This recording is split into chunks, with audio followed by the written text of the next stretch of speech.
રામાય રામભદ્રાય રામચંદ્રાય વેદેશે રઘુનાથાય નાથાય સીતાય પતય નમઃ. આજે ચૈત્ર મહિનાની 9મી તિથિ અને સુંદર મજાનું રામ જન્મ પ્રાગટ્યોત્સવ, જેમાં આજે અમે ઓખામાં વેમાણી મંદિરે અને ખાસ કરીને વીરેશ્વર મહાદેવના સાનિધ્યમાં જ્યારે ભેગા થયા છીએ, ત્યારે દર વખતની જેમ આ વખતે પણ પબુભા વિરમભા માણેક પરિવાર દ્વારા તથા અમારી સાથે ઉભેલા વિજયભાઈ માણેક અને એમના ધર્મપત્ની, એમના સંતાનો, આ બધા જ લોકો દર વખતે ખૂબ જ સુંદર મજાનો યજ્ઞ રામ ભગવાનનો કરી અને ધામધૂમથી રામનવમીની ઉજવણી કરે છે. અને રામમય આખું વાતાવરણ જ્યારે ઓખાનું બને ત્યારે મારે માત્ર એક જ ચોપાઈમાં કહેવા માંગુ છે કે રામ અવતાર શેના માટે થયો હતો. જેમ હમણાં ગુરુજીએ કહ્યું એ પ્રમાણે કે અયોધ્યામાં 500 વર્ષ બાદ ભગવાન રામચંદ્રજીનું મંદિર આવું સરસ સુંદર મજાનું આપણા પ્રધાનમંત્રી સાહેબની બહુ કૃપાના કારણે, એમની ઉપર રામની તો કૃપા છે જ, પણ પ્રધાનમંત્રીની આપણા સૌની ઉપર કૃપા કે આપણા સૌનું માન રાખી અને એને રામ જન્મ માટે લડત કરી અને મંદિર ઊભું કર્યું. પણ રામચંદ્રજીનું જ્યારે પ્રાગટ્ય થવાનું હતું ત્યારે તુલસીદાસજીએ રામચરિત માનસની અંદર એક ચોપાઈ લખી, જેમાં એક ચોપાઈ છે, વિપ્રધેયનું સુર સંતહીન લીન મનુજ અવતાર. ભગવાને શેના માટે અવતાર લીધો હતો? રામે આ પૃથ્વીના ધરાધામ ઉપર શેના માટે અવતાર લીધો ને એ મહત્વનું છે. તો એમાં વિપ્રધેયનું સૌથી પહેલે તો બ્રાહ્મણો માટે રામ ભગવાન અવતાર લીધો છે.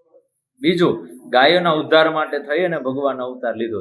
સુર સંત હિત, સુર એટલે થાય દેવતાઓ, દેવતાઓ માટે ભગવાન અવતાર લીધો. અને સંત હિત, જે સજ્જન માણસો છે, જે સંત માણસો છે, જે મર્યાદામાં રહીને જીવવા વાળા છે ને, રામ એમની માટે આદર્શ.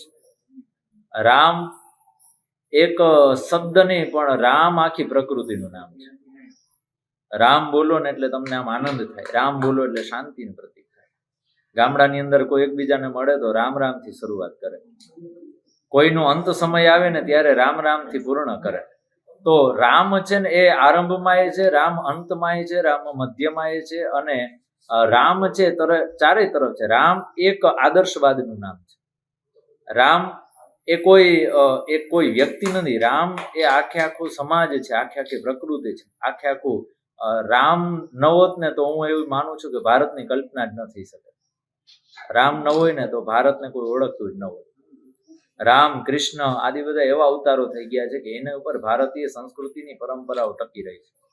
એ રામ, જેને જીવન કઈ રીતના જીવવું, પરિવારમાં કઈ રીતના જીવવું, સાધુ સંતોની કેમ સેવા કરવી, વડીલોની કેમ સેવા કરવી, માતા પિતાની કેમ સેવા કરવી, આ બધું રામ પોતાના જીવનથી શીખવાડી ગયા છે.